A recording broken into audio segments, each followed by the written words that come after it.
ஒரு டிசிப்ளின் இருக்குது. 2 விஷயம். ஒன்று வந்து நம்ம சவுண்டு கேட்டுக்கிட்டே இருந்தோம்னா ஒன்று ஆக்சுவலாக காதுக்கு பாதிப்பு வரும். இல்லை ஏற்கனவே 2-3 படம் அவர் கூட ஒர்க் பண்ணியிருக்கேன் மணி சாரோட. ஸோ அதனால் அவருக்கு ஏற்கனவே பழக்கம். நான் என்ன மாதிரி ஒர்க் பண்ணுவேன்னு அவருக்கு தெரியும். என்ன மாதிரி ஒர்க் சேலஞ்ச் கொடுத்தா நான் எடுத்து பண்ண முடியுங்கிற அவர் மேலே sure.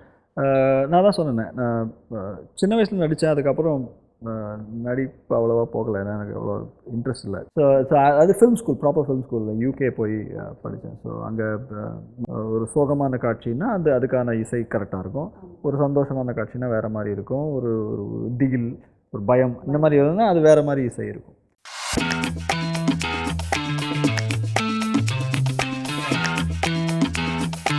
Welcome to the show spotlight viewers with me Vijay Sandhya.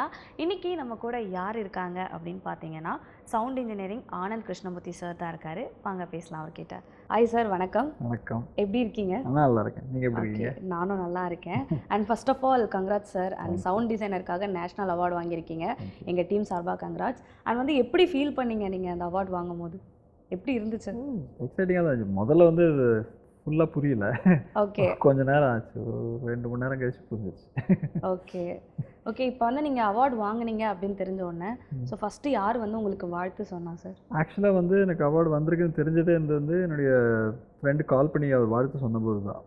ஏன்னா நான் அந்த அனௌன்ஸ்மெண்ட் அந்த நிகழ்ச்சியை நான் பார்க்கல. வேறு ஏதோ ஒர்க் போயிட்டு இருந்துச்சு.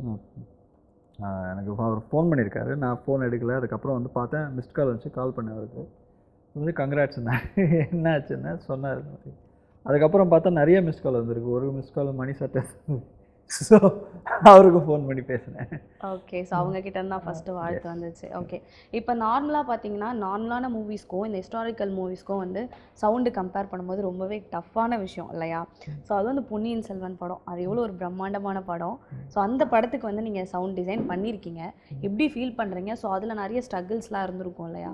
ஸோ அதெல்லாம் அதை பற்றி எங்ககிட்ட சொல்லுங்கள். ஸ்ட்ரகிள்ஸ்னால் அது என்னென்னா, படம் வந்து கொஞ்சம் எலாபரேட்டான படம். அது வந்து டக்குன்னு முடிக்கிற வேலை கிடையாது, நிறைய டீட்டெயில் இருக்குது. அண்ட் இப்போ ஹிஸ்டாரிக்கல் படங்கிறதுனால சில விஷயங்கள் வந்து ரிசர்ச் பண்ணி தெரிஞ்சுக்கலாம், எப்படி அங்கே சவுண்ட்ஸ் இருந்திருக்கும். சிலது வந்து கற்பனையில் தான் போகணும். ஓகே, ஸோ அப்படி போகும்போது சில லேயர்ஸ் சொல்லுவாங்களே, பேக்ரவுண்ட் ஆம்பியன்ஸ் லேயர்ஸ்லாம் அதெல்லாம் தயாரிக்கணும். ஓகே, ஸோ அதுக்காக உட்காந்து போயிட்டு அதுக்கு ரெக்கார்ட் பண்ணி எடிட் பண்ணி, அது பெரிய வேலை அது. ஸோ ஒரு பெரிய ப்ராசஸ், ரொம்ப பெரிய ப்ராசஸ். ஓகே, அதுக்கு வந்து எவ்வளோ நாள் எடுத்துச்சு லைக் அந்த ஒர்க்குக்கு? மொத்த sound post production around 3 months நாங்கள் சாலிட் ஒர்க். ஓகே, ஆல்ரெடி உங்களுக்கு மணி சாரை தெரியும், பட் இது மூவியில் ஒர்க் பண்ணுறப்போ அந்த எக்ஸ்பீரியன்ஸ் வேறு மாதிரி இருக்கும் இல்லையா? ஆல்ரெடி சைல்டு ஆர்டிஸ்டாக சார் கூட ஒர்க் பண்ணியிருக்கீங்க, அண்ட் இப்போ வந்து சவுண்ட் இன்ஜினியரிங். ஸோ இது வந்து கொஞ்சம் டிஃப்ரெண்ட்டாக இருந்திருக்கும். அது எப்படி இருந்துச்சு? இல்லை, அவர் வந்து யார்கிட்ட எப்படி பேசணுமோ அப்போ தான் கரெக்டாக பேச. ஆர்டிஸ்ட்டு இல்லை குழந்தைகிட்ட பேசும்போது வேறு மாதிரி இருக்கும்.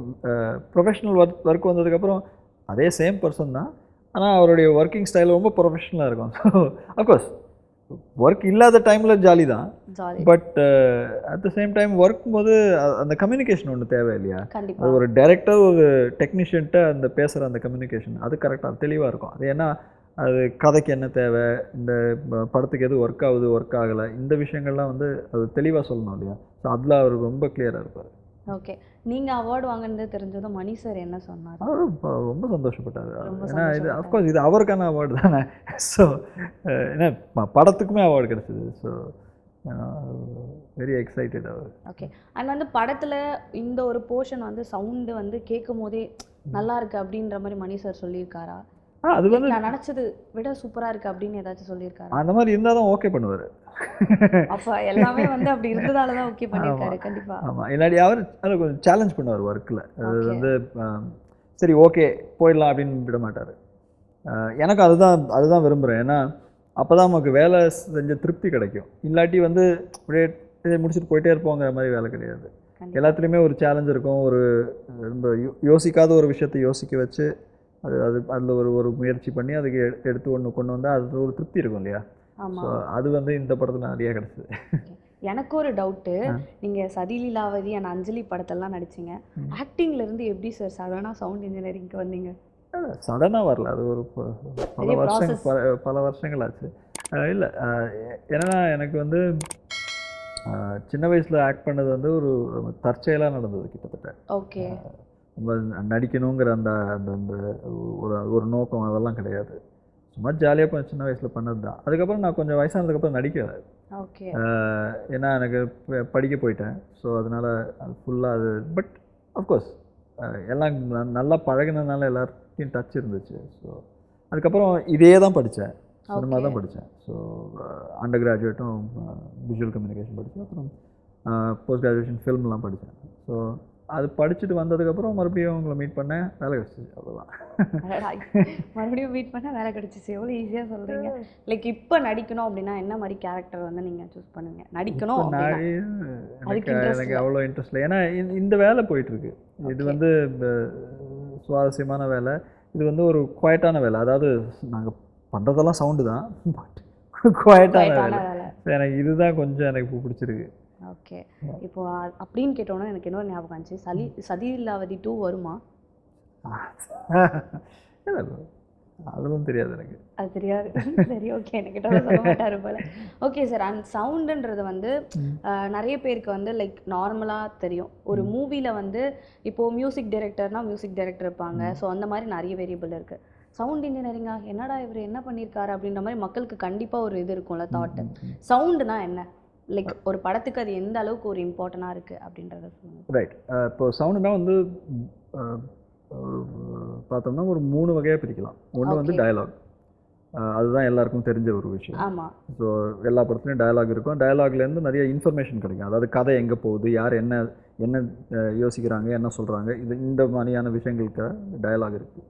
அது தவிர இசையும் எல்லாருக்கும் தெரியும். கண்டிப்பாக. ஸோ இசை படத்தில் என்ன பண்ணுதுன்னா இந்த கேரக்டருடைய எமோஷன் சொல்லும். ஒரு ஒரு ஒரு சோகமான காட்சின்னா அதுக்கான இசை கரெக்டாக இருக்கும். ஒரு சந்தோஷமான காட்சின்னா வேறு மாதிரி இருக்கும். ஒரு திகில், ஒரு பயம், இந்த மாதிரி இருந்தால் அது வேறு மாதிரி இசை இருக்கும். இதை தவிர 3வது வந்து சவுண்ட் எஃபெக்ட்ஸ். ஓகே. சவுண்ட் எஃபெக்ட்ஸில் வந்து ஆம்பியன்ஸ் எஃபெக்ட்ஸ் இருக்குது. அதாவது வந்து ஒரு சுற்றுச்சூழலில் என்ன நடக்குது, இப்போ வந்து ஒரு ஒரு ஒரு அப்பார்ட்மெண்ட்டில் நடக்குதுன்னா சுற்றி என்ன ரோடு கேட்குதா, பறவைங்க கேட்குதா, இதெல்லாம் ஒன்று இருக்குது. அதே மாதிரி இப்போ ஒரு வெளியே ஒன்று நடக்குதுன்னா அங்கே வந்து காற்றடிக்குதா, மழை பெய்யுதா, இந்த மாதிரி கிளைமேட் வெதர்லாம் இருக்கு இல்லையா, இந்த விஷயங்கள்லாம் வந்து ஆம்பியன்ஸ் சவுண்ட்ஸ். அதை தவிர ஸ்பாட் எஃபெக்ட்ஸ்னு சொல்லுவோம். அதாவது வந்து ஒரு ஒரு பொருளை வந்து அந்த கேரக்டர் எடுக்கிறாங்க வைக்கிறாங்க அப்படின்னா, ஒரு கிளாஸ் எடுக்கிறாங்க வைக்கிறாங்க டேபிளில் வைக்கிறாங்கன்னா அதுக்கான சவுண்ட்ஸ் எல்லாம் இருக்கும். இது ப்ராக்டிக்கல் எஃபெக்ட்ஸ். இது வந்து ரொம்ப இமீடியட்டாக புரியக்கூடிய ஒரு விஷயம். அதாவது ஒரு கார் திறக்கிறாங்கன்னா கதவு சத்தம் வேணும், டமால் அடிக்கிறாங்கன்னா அந்த சத்தம் வேணும், அந்த சத்தம். நடந்து போகிறாங்கன்னா அவங்க கால் தடம். ஸோ இதெல்லாம் வந்து இந்த ஃபோலி எஃபெக்ட்ஸில் வரும். இதை தவிர வந்து ஹார்ட் எஃபெக்ட்ஸ்னு சில விஷயங்கள் சொல்லுவோம். அதாவது வந்து ஒரு துப்பாக்கி சுடுறாங்கன்னா ஆக்சுவலாக நாங்கள் ஒரு படத்துக்கு போய் துப்பாக்கிலாம் ரெக்கார்ட் பண்ண மாட்டோம், அது லைப்ரரியில் இருக்கும். ஸோ அது வந்து எனக்கும் இந்த டவுட்லாம் இருந்துச்சு. இந்த மாதிரிலாம் வந்து எப்படி அவங்க ஒருவேளை கன் ஷாட் பண்ணி எடுப்பாங்களா அப்படின்ற மாதிரிலாம் இருந்திருக்கு. இல்லை, அது எடுக்கலாம், படத்தில் அந்த அந்த வாய்ப்பு கிடச்சா எடுக்கலாம். பட் மோஸ்ட்லி அது ரொம்ப எக்ஸ்பென்சிவ் ஆகிடும். ஓகே. அதை விட லெஸ் எக்ஸ்பென்சிவ் ஒரு லைப்ரரி வாங்கி, கன் ஷாட்ஸ் லைப்ரரி. ஆனால் அதில் வந்து தேர்ந்தெடுக்கணும், நமக்கு வேணுங்கிறது கிடைக்காது. இப்போ நம்மளே ரெக்கார்ட் பண்ணுறோன்னு வச்சுக்கோங்க, நமக்கு என்ன தேவையோ அதை கரெக்டாக அதை மட்டும் எடுத்துக்கலாம். ஆமாம். இல்லாட்டி ஒரு லைப்ரரி பர்ச்சேஸ் பண்ணோன்னா அதில் நிறைய சவுண்ட்ஸ் இருக்கும். அதில் என்ன தேவைங்கிறதால கேட்டு கேட்டு கேட்டு கேட்டு முடிவு எடுக்கணும். அது கொஞ்சம் டைம் பிடிக்கும். ஓகே. ஸோ அது ஒரு வேலை. ஸோ இது எல்லாம் பண்ணுறதுக்கு தனித்தனி டெக்னீஷியன்ஸ் இருக்காங்க. இதெல்லாம் ஒருத்தர் பண்ணுற வேலை கிடையாது, ஒருத்தர் பண்ண முடியாது. ஓகே. ஸோ இது எல்லாம் ஸ்பெஷலிஸ்ட் இருப்பாங்க. ஃபீல்ட் ரெக்கார்டிஸ்ட் இருக்காங்க, எடிட்டர்ஸ் இருக்காங்க, அப்புறம் சவுண்ட் மிக்சிங் பண்ணுறதுக்கு இருக்காங்க. இதெல்லாம் முடிச்சுட்டு இந்த 3 விதமான சவுண்ட்ஸ் இருக்கு இல்லையா, இதெல்லாத்தையும் எடுத்து வச்சுக்கிட்டு படத்தை மிக்ஸ் பண்ணணும். மிக்ஸ் பண்ணும்போது இந்த இடத்துல டயலாக் கேட்கணும், இந்த இடத்துல இசை கேட்கணும், இந்த இடத்துல சவுண்ட் எஃபெக்ட்ஸ் கேட்கணும், இந்த முடிவு எடுக்கிறோம் இல்லையா, இதுதான் ஃபைனல் மிக்சிங் வேலை. ஓகே. ஸோ இந்த எல்லா லேயர்ஸையும் சேகரித்து வச்சு எடிட் பண்ணி ஒரு ப்ரீமிக்ஸ் அளவுக்கு பண்ணுறது என்னுடைய வேலை. ஸோ இது கொஞ்சம் லாங் ப்ராசஸ். ஆமாம். இப்போது லைக் நார்மலாக வீடியோ எடிட்டிங் அந்த மாதிரிலாம் இருக்குல்ல, பேசிக்காக இப்போ சவுண்டில் எடிட் பண்ணி தான் நீங்கள் ஃபைனலைஸ் பண்ண முடியும். கரெக்ட். ஸோ அது எந்த அளவுக்கு ரொம்ப கஷ்டமாக இருக்கும் சார்? சவுண்ட் எடிட்டிங் வந்து இப்போ முன்னாடியெல்லாம் வந்து இப்போ பிக்சர் எடிட்டிங்கோட சேர்த்து சவுண்ட் எடிட்டிங் பண்ணிடுவாங்க, ரொம்ப மினிமல் தான் இருக்கும். ஆனால் இப்போ எப்படின்னா, நான் சொன்னேன் இல்லையா, ஒரு காட்சி எடுத்தால் அதில் பலவிதமான லேயர்ஸ் இருக்குது. அதாவது ஒரு சவுண்டுக்கு அடுத்து இன்னொரு சவுண்டுன்னு ஒன்று சொல்லுவோம்ல, அதை தவிர ஒரே சமயத்தில் பல லேயர்ஸ் இருக்குது. அந்த எல்லா லேயர்ஸையும் கவர் பண்ணணுன்னா ஒன்றும் கரெக்டாக தேர்ந்தெடுக்கணும். அது ஒன்று இன்னொரு லேயரோட கிளாஷ் ஆகக்கூடாது. ஸோ அந்த கிளாரிட்டி இருக்கணும், இல்லாட்டி ரொம்ப ஒரு ஒரு நாய்ஸ் ஆகிடும். நாய்ஸ் ஆகிடும். ஸோ அது இல்லாமல் இருக்கிறதுக்காக வந்து தனித்தனியாக எடுத்து கேட்டு இது ஒர்க் ஆகுதா ஒர்க் ஆகலையாங்க எல்லா ஒரு லேயராக எடுத்து போடணும். இப்போ இமேஜின் பண்ணி பாருங்களேன், இப்போ பெரிய சீக்வன்ஸ், அதாவது ஒரு வார் சீக்வன்ஸ்லாம் ஓகே இருக்குது, அந்த மாதிரி சீக்வன்ஸில் கிட்டத்தட்ட நாங்கள் ஒரு 600 லேயர்ஸ் இருக்கும். ஓகே. அது ஒரே சமயம், ஆனால் ஒரே சமயத்தில் எல்லாம் ஃபில் ஆகிருக்காது, ஒரு அட்லீஸ்ட் ஒரு 100-200 லேயர் ஃபில் ஆகிருக்கும். ஓகே. ஸோ அது 100 லேயரும் கரெக்டாக கேட்டு தேர்ந்தெடுத்து போடுறது தான், அது ரேண்டமாக எடுத்து போட்டுற முடியாது. ஸோ பின்னாடி ஒரு குதிரை போகுதுன்னா அந்த குதிரைக்கு சவுண்டு வேணும். இப்போ ஃபோர் கிரவுண்டில் வந்து ஹீரோ சண்டை போடுறாங்கன்னா அந்த சவுண்ட்ஸ் இருக்கணும். அதை தவிர பின்னாடி 2-3 பேர் சண்டை போடுவாங்க. அப்புறம் ஃபார் பேக்ரவுண்டில் இன்னொன்று ஒரு ஆக்டிவிட்டி நடந்துட்டு இருக்கும். அது எல்லாத்தையும் எடுத்து வச்சு பண்ணுறது இது பெரிய வேலை. ரொம்ப கஷ்டமாக இருக்கே. பட் எப்படி நீங்கள் இந்த ஃபீல்டில் சூஸ் பண்ணது விதமும் அண்ட் வந்து இதில் ஒர்க் பண்ணுறதும் ரொம்ப கஷ்டம் தான் நினைக்கிறேன். ஐ திங்க் இல்லை, எல்லா ஒர்க்குமே கஷ்டம் தான். இதில் இது ஒரு இல்லை வேணும்னா நம்ம கஷ்டப்படுத்திக்கலாம், சிம்பிளாகவும் பண்ணலாம். ஆனால் சில விஷயங்கள் வந்து கொஞ்சம் முயற்சி எடுத்தால் கொஞ்சம் நல்லா இருக்கும் கேட்குறதுக்கு. அதனால் நாங்கள் அதை வேணுன்ட்டே காம்ப்ளிகேட் பண்ணி பண்ணோம். ஓகே.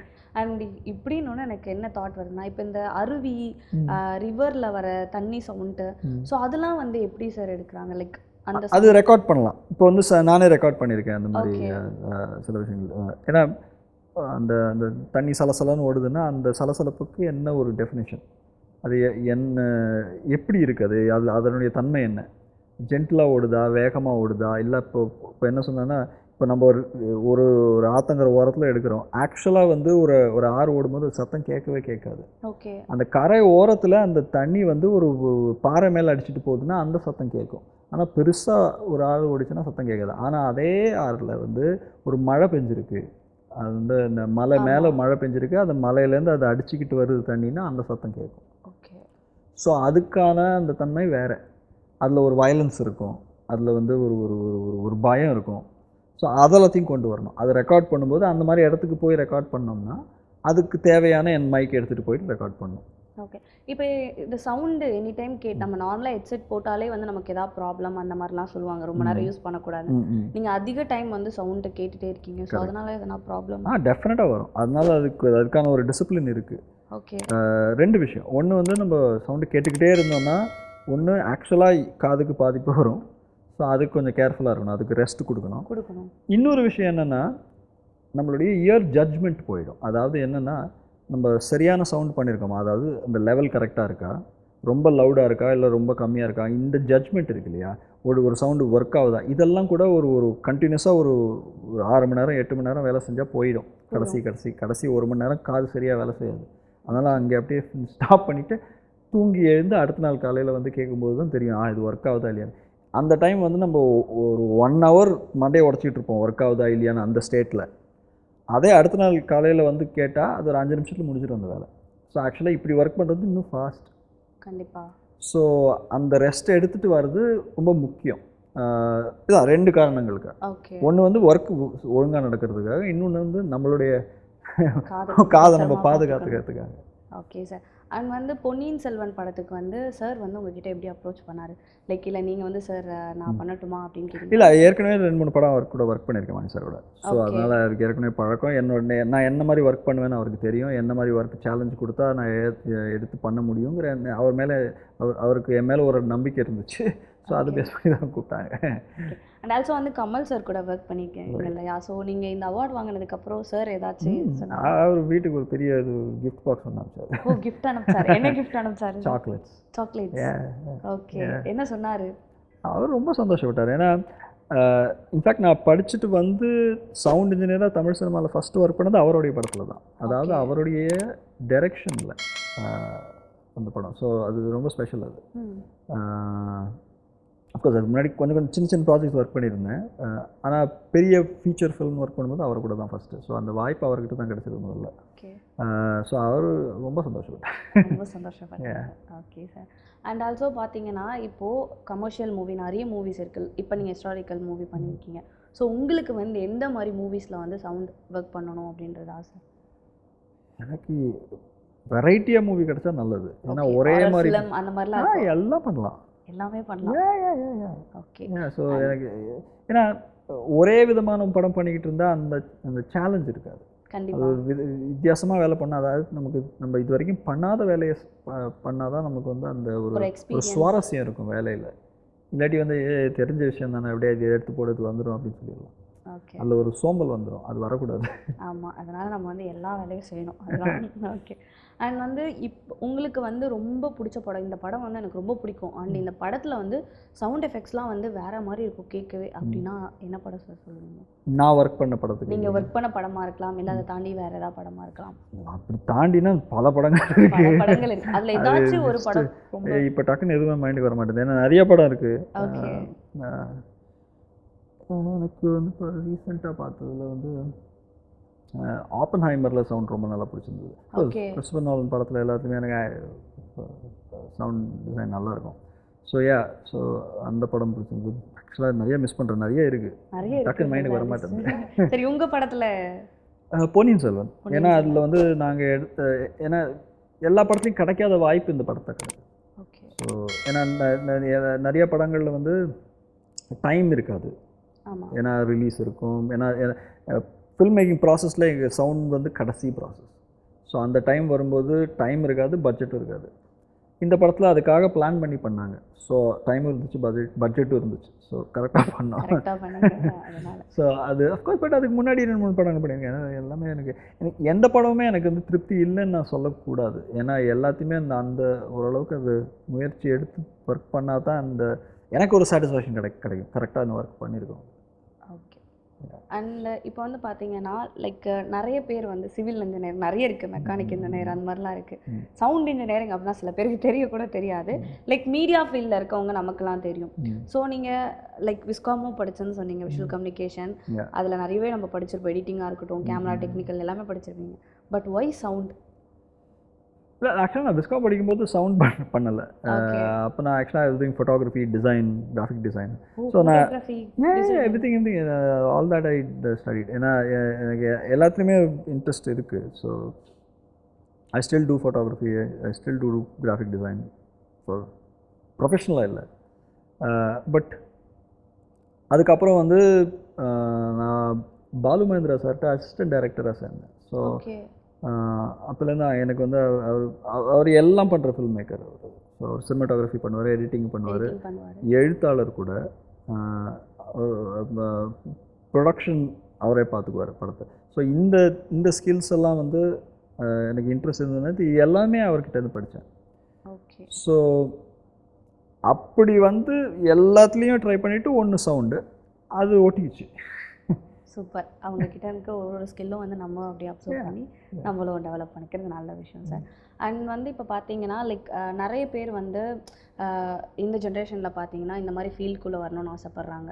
ஸோ நார்மலாகவே சொல்கிறேன், சினிமா ஃபீல்டுக்குள்ளே வரணும்னு நிறைய பேர் ஆசைப்பட்றாங்க. ஸோ அவங்களுக்குலாம் நீங்கள் ஒரு விஷயம் சொல்லணும்னு நினச்சிங்கன்னா என்ன விஷயம் சொல்லுவீங்க? டைம் எடுக்கும் இந்த ஃபீல்டு. ஓரளவுக்கு ஒரு சக்ஸஸ் வரத்துக்கு நிறைய டைம் எடுக்கும், அந்த பொறுமை தேவை. ஆனால் முயற்சி பண்ணுறதை விட்டுறாதீங்க, அதை ட்ரை பண்ணிட்டே இருங்க, ஒரு நாள் கிளிக் ஆகும். அதுதான், ஒரு நாள் கிளிக் ஆகாது எல்லாருக்கும். Okay sir. அண்ட் வந்து நீங்கள் அவார்ட் வாங்குனீங்க இல்லையா, ஸோ அப்போ வந்து உங்களுக்கு எப்படி ஃபீல் பண்ணீங்க? வீட்டில் எல்லாரும் என்ன சொன்னாங்க? இன்னும் வாங்கலை, இனிமேல் தான் போய் வாங்கணும். அனௌன்ஸ் பண்ணியிருக்காங்க. பட் வீட்டில் அஃப்கோர்ஸ் எல்லாரும் ரொம்ப சந்தோஷப்பட்டாங்க. ரொம்ப சந்தோஷப்பட்டாங்க. ஓகே. என்ன சொன்னாங்க சார்? லைக் அவங்களுக்கு வந்து பெருமை தானே. ஏன்னா எனக்குமே என்னுடைய வேலை, எனக்கு கிடைச்ச அந்த வாய்ப்புகள் இதெல்லாம் நினச்சி பார்த்தா எனக்கும் பெருமையாக தான் இருக்குது. ஸோ அவங்களுக்கு அஃப்கோர்ஸ் என்னை வந்து ஒரு பர்சனலாக தெரிஞ்சவங்க, ஃபேமிலி, ஃப்ரெண்ட்ஸ் எல்லாருமே, அவங்களுக்கு எல்லாருக்குமே வந்து என்னை வந்து என்னுடைய எல்லா டைமென்ஷன்ஸும் அவங்களுக்கு தெரியும். ஸோ நான் என்னென்ன படிச்சிருக்கேன், என்னென்ன பண்ணியிருக்கேன், என்னென்ன பண்ண முடியாமல் போயிருக்கு, இதெல்லாம் அவங்களுக்கு தெரியும். ஸோ அதனால் அவங்களுக்கு வந்து அவங்களுடைய இந்த நியூஸ் அவங்க ரிசீவ் பண்ணுறது அவங்களுடைய அது ஒரு பர்சனல் லெவலில் இருக்கிற அந்த ஒரு விஷயம். அது அஃப்கோர்ஸ் என்னால் சரியாக எக்ஸ்பிளைன் பண்ண முடியல, பட் பெருமைன்னு சொல்லலாம். அந்த மூமெண்ட் வந்து ரொம்ப மறக்க. And once again and congrats sir. And also வந்து பார்த்தீங்கன்னா லைக் இப்போ பார்த்தீங்கன்னா நிறைய மூவிஸ்லாம் வருது, நிறைய மூவிஸ் இப்போ ரீசெண்டாக வந்துச்சு. உங்களுக்கு ரீசெண்டாக பிடிச்ச படம், ரீசெண்டாக வந்த படத்தில்? நிறைய நிறைய படம் இருக்குது, இந்த மாதிரிலாம் கேள்வி கேட்குறீங்க. டக்குன்னு மைண்டுக்கு வர மாட்டேங்குது. ஏதாச்சும் ஒரு படம் டக்குன்னு இது லாஸ்ட்டாக ஏதாச்சும் மூவி பார்த்துருப்பீங்கல்ல? உண்மையை சொல்ல போனால் நான் தியேட்டரில் போய் படம் பார்க்குறது கம்மி. ஓகே. யா, மெயின் காரணம் என்னென்னா வந்து தியேட்டர்ஸ் ஜென்ரலாக கொஞ்சம் லவுடாக இருக்கும், எனக்கு ஒத்து வராது. இப்போ எனக்கு நீங்கள் எது சொன்னோன்னு தான் இன்னொரு கேள்வி கேட்கணும்னு தோணுது. இப்போ நாங்களாம் வந்து சவுண்டோட பார்த்துருப்போம் படத்தை, நீங்கள் வந்து சவுண்டே இல்லாமல் லைக் நார்மலாக ரஃபாக பார்த்துருப்பீங்கல்ல. ஸோ அந்த ஃபீல் எப்படி இருக்கும் சார்? இல்லை, அதுதான் ப்ராசஸ். அது வந்து அது சவுண்டு போடாமல் படத்தை பார்க்கும்போது அந்த ஒரு அந்த அந்த எம்டினஸில் நம்ம மைண்ட் ஒரு சவுண்ட் ப்ளேபேக் பண்ணும். ஓகே. அதுதான் ஃபஸ்ட்டு சவுண்ட் டிசைன். அந்த நோட்ஸ் எழுதி வச்சுக்கிறது ரொம்ப முக்கியம். ஏன்னா அது இமீடியட்டாக நமக்கு தோன்ற ஒரு விஷயம், இதுதான் இந்த சீனுக்கு தேவைங்கிறது. அதுக்கப்புறம் வந்து அஃப்கோர்ஸ் இது கொலாபரேட்டிவ் ஒர்க், ஒருத்தர் பண்ணுற வேலை இல்லை. டைரக்டருடைய இன்புட்ஸ் வரும், எடிட்டருடைய இன்புட்ஸ் வரும். இதெல்லாம் எடுத்து வச்சுட்டு நம்ம டீமோடு உட்காந்து ஒர்க் பண்ணும்போது ஒருத்தருங்க ஐடியாஸ் கொடுப்பாங்க. ஸோ அதெல்லாம் சேர்த்து போடும்போது அது ஆர்கானிக்காக ஒரு ஃபார்ம் ஆகும். அஃப்கோர்ஸ் சில விஷயங்கள் வந்து நம்ம எதிர்பார்க்குற விஷயங்கள் தான், அதாவது இது தேவை, இப்படித்தான் வேணும்னா அதுக்கு தகுந்த மாதிரி வேலை பண்ணி எடுத்துருவோம். சிலது வந்து எதிர்பாராமல் நடக்கும், இது நல்லா இருக்கே, இது வச்சுக்கலாம், அப்படி வரும். ஃபைனல் மிக்சிங் போகும்போது எல்லாம் மாறும். ஏன்னா அந்த இடத்துல இசை வந்திருக்கும். ஏன்னா அது வரைக்கும் நம்ம இசை கேட்டிருக்க மாட்டோம், அது இல்லாமல் நாங்கள் வேலை பார்த்துருக்கோம். மியூசிக் வந்ததுக்கப்புறம் சரி இது கிளாஷ் ஆகுது, இது கிளாஷ் ஆகலை, இது ஒர்க் ஆகுது, இது ஒர்க் ஆகலை, இந்த லேயர்லாம் தூக்கிடலாம். ஸோ இந்த வேலைகள்லாம் இருக்கு இல்லையா, இதெல்லாம் பண்ணும்போது அது இது வந்து ஒரு நல்லா சமையல் செய்கிற மாதிரி தான்.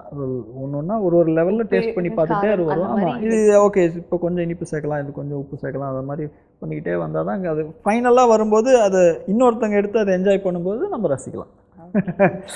சூப்பராக சொன்னீங்க. அண்ட் வந்து எங்களுக்கு நீங்கள் சவுண்ட் இன்ஜினியரிங் தெரிஞ்சதுக்கு முன்னாடி சைல்டு ஆர்டிஸ்ட். ஸோ அதுக்கப்புறம் உங்களோட ஜேர்னி எப்படி ஸ்டார்ட் ஆச்சு, நீங்கள் கடந்து வந்த பாதையை பற்றி எங்களோட ஸ்பாட்லைட் வியூவர்ஸ்க்காக சொல்லுங்கள் சார். ஷூர். நான் தான் சொன்னேன், நான் சின்ன வயசில் நடித்தேன். அதுக்கப்புறம் நடிப்பு அவ்வளோவா போகலை, ஏன்னா எனக்கு அவ்வளோ இன்ட்ரெஸ்ட் இல்லை. ஓகே. அதுக்கப்புறம் வந்து படித்தது இதுதான். ஸோ விஷுவல் கம்யூனிகேஷன் படித்தேன். அதுக்கப்புறம் பாலுமந்திரா சார் அசிஸ்டன்ட் டைரக்டர் வந்தேன். அதுக்கப்புறம் வந்து மாஸ்டர்ஸ் பண்ணேன். ஓகே. ஸோ அங்கே கொஞ்சம் டெக்னிக்கல் ஸ்கில்ஸ் எல்லாம், for example sound first time Guindy engineering காலேஜில் படிக்கும்போது ஃபார் த ஃபஸ்ட் டைம் கன்சோலோட இது டீட்டெயில்ஸ், இந்த டெக்னிக்கல் திங்ஸ் எல்லாம் படித்தது. அதுக்கப்புறம் வந்து நான் செகண்ட் மாஸ்டர்ஸ் பண்ணேன், நிறைய படிச்சுட்டேன். ஸோ அது ஃபிலிம் ஸ்கூல், ப்ராப்பர் ஃபிலிம் ஸ்கூலில் யூகே போய் படித்தேன். ஸோ அங்கே மாஸ்டர்ஸ் இன் ஃபிலிம். அங்கே நான் ஸ்பெஷலைஸ் பண்ணது வந்து direction, producing and sound. So ஏன்னா எப்போவுமே எனக்கு இந்த ஏரியாஸில் இன்ட்ரெஸ்ட் ஜாஸ்தி. ஸோ பட் சவுண்டில் எனக்கு ஒர்க் பண்ண அங்கே ஆப்பர்ச்சுனிட்டி கிடச்சிது. ஓகே. பிபிசியில் ட்ரெயினிஷிப் ப்ரோக்ராம் இருந்துச்சு. ஸோ அது ஜாயின் பண்ணி அந்த ஒர்க் பண்ணேன். ஸோ அங்கே வந்து நான் சவுண்டுமே பல விஷயங்கள் இருக்குது, அது ஒரு விஷயம் கிடையாது. ஸோ நான் ஆரம்பித்தது வந்து ப்ரொடக்ஷன் ரெக்கார்டிங், அதாவது ஷூட் பண்ணும்போது நம்ம சவுண்ட் எடுக்கிறது அந்த வேலை. ஸோ நான் ரெக்கார்டிஸ்டாக தான் சவுண்டுக்குள்ளே வந்தது. ஸோ நிறைய பேர் வேறு ஏரியாஸ்லேருந்து வருவாங்க. சம்டைம்ஸ் மியூசிஷியன்ஸ் சவுண்ட் இன்ஜினியர் ஆவாங்க, சில பேர் வந்து எடிட்டிங் சைட்லேருந்து வருவாங்க. ஸோ நான் வந்து ரெக்கார்டிஸ்ட்டாக வந்தேன் சவுண்டுக்கு. ஸோ என்னுடைய இன்சிஸ்டன்ஸ் எல்லாமே, இப்போ என்னுடைய ஒர்க்கிங் ப்ராசஸ் எல்லாமே அது பேஸ் பண்ணி தான் இருக்குது. பிகாஸ் அது என்னோடய பர்சனல் ஸ்டைல். ஸோ அப்படி வந்து அதுக்கப்புறம் வந்து சவுண்ட் போஸ்ட் ப்ரொடக்ஷன் பண்ண ஆரம்பித்தேன். ஸோ நிறைய ப்ரொடக்ஷன் ரெக்கார்டிங் பண்ணிவிட்டு அதுக்கப்புறம் டயலாக் எடிட்டிங் பண்ணி, அதுக்கப்புறம் வந்து டயலாக் சூப்பர்விஷன் பண்ணி, அதுக்கப்புறம் சவுண்ட் எடிட்டிங், எஃபெக்ட்ஸ் எடிட்டிங், அதுக்கப்புறம் மிக்சிங் எல்லாம் பண்ணிகிட்ருக்கேன் இப்போ. ஸோ இது ஒரு ப்ராசஸ். ஆனால் எதுலேயுமே வந்து தான் சொன்னேனே, எல்லாமே பண்ணிட முடியாது ஒருத்தர், இதுக்கு ஒரு டீம் ரெடி பண்ணணும். ஸோ இதில் கொலாபரேஷன் ரொம்ப முக்கியம். எல்லோரும் சேர்ந்து ஒரே வேலையை தான் செய்யணும். ஆனால் ஒருத்தர் வேறு பண்ணிகிட்டு இருந்தால் ஒட்டாது. ஸோ அந்த ஒரே மைண்டில் ஒர்க் பண்ணுற அளவுக்கு ஒரு டீம் ஒன்று பிடிக்கணும். ஸோ இதுதான் சேலஞ்ச். ஸோ இதெல்லாம் பண்ணுறதுக்கு அதான் சொன்னேன், டைம் ஆகும், எஃபர்ட் வேணும், அட் த சேம் டைம் ஒரு டெடிகேஷன் வேணும். ஸோ அதுக்குள்ளேயே போயிடுது. ஏன்னா எல்லாமே சக்ஸஸ் ஆகாது. ஸோ சம்டைம்ஸ் ரொம்ப கடினமாக உழைச்சது வந்து வேலைக்கு ஆகாது, அது அப்படியே தூக்கி போட்டுருவோம். அதெல்லாம் க்ராஸ் பண்ணி தான் வரணும். ஸோ வந்ததுக்கப்புறம் ஒரு நாள் கிளிக் ஆகும். Super sir. அண்ட் இவ்வளோ நேரம் நிறைய விஷயங்களை ஷேர் பண்ணியிருந்தீங்க. பட் இப்போ ஒரு சின்னதாக ஒரு கேம் செக்ஷன் தான், ஓ போயிடலாமா? ஓகே. கொஞ்சம் ரெடி ஆகிடுங்க. லைக் என்ன அப்படின்னு பார்த்தீங்கன்னா ஃபேவரட்ஸ் அதுதான் கேட்க போகிறோம். உங்களோட ஃபேவரட் டைரக்டர்? அதான் நிறைய பேர் இருக்காங்களே, ஒன்று எப்படி சொல்கிறது, நிறைய பேர் இருக்காங்க. மணி சார் அஃப்கோர்ஸ் எனக்கு ரொம்ப பிடிக்கும். Because okay. நான் ஒர்க் பண்ணதுனால சொல்கிறேன். ஏன்னா நிறையா 4-5 படம் அவர் கூட ஒர்க் பண்ணதுனால அவருடைய ஒர்க்கிங் ப்ராசஸ் எனக்கு பிடிக்கும். அந்த அவருடைய திங்கிங், அந்த கிளாரிட்டி ஒன்று இருக்கு இல்லையா, இந்த சீனுக்கு இது தேவை, இது தேவை இல்லைங்கிற அந்த விஷயம், அந்த கிளாரிட்டி இருக்குது. அது at the same time another very important thing அவர்கிட்ட என்னென்னா டைரக்ஷன் ஆஃப் ஆக்டர்ஸ். அவர் ஆக்டர்ஸ்க்கு கொடுக்குற இன்ஸ்ட்ரக்ஷன்ஸ் இருக்கு இல்லையா, அதில் சேம் கிளாரிட்டி. அதாவது இந்த சீனில் இந்த எமோஷன் தேவை, இந்த எமோஷன் தேவையில்லை, அது எந்த அளவுக்கு தேவை. சவுண்ட்லேயும் அதே தான், இந்த சவுண்டு தேவை, இந்த சவுண்டு தேவையில்லை, இந்த சவுண்டு எந்த அளவுக்கு தேவை, இதே மாதிரி இன்ஸ்ட்ரக்ஷன் தான் ஆக்டிங்க்கும். அது எனக்கு வந்து அவர்கிட்ட ரொம்ப பிடிக்கும். அவர் அந்த ஏன்னா அவருக்கு தெரியும் எது என்ன தேவைங்கிறது. ஸோ அதனால அவருடைய படங்கள் எல்லாமே பர்ஃபார்மன்ஸ் ரொம்ப அட்டகாசமாக இருக்கும், எல்லா ஆக்டர்ஸோட பர்ஃபார்மன்ஸ். அஃப்கோர்ஸ் ஆக்டர்ஸ் ரொம்ப திறமைசாலிங்களை தான் அவர் ஒர்க் பண்ணுறாரு. ஸோ ஏன்னா அது புரிஞ்சுக்கிட்டு ஒர்க் பண்ணுறதுக்கு அதுக்கு ஒரு தனி ஸ்கில் வேணும். So yes, that is. Okay sir. And favourite music director? Again நிறைய பேர் பிடிக்கும். ரஹ்மான் சார் அஃப்கோர்ஸ் பிடிக்கும், ராஜா சார் பிடிக்கும். ஓகே. அவருன்னு சொன்னோன்னா அவரோட பாடலில் உங்களுக்கு ரொம்ப அகெயின் லூப்பில் கேட்டுகிட்டே இருக்க ஒரு சாங் ஏதாச்சும் ஒன்று இருக்கு? எது, யாருது? ஏஆர் ரஹ்மான் சார். ரஹ்மான் சார் தான். தில்சே அந்த ஆல்பம் ரொம்ப பிடிக்கும். ஓகே. ஹிந்தி?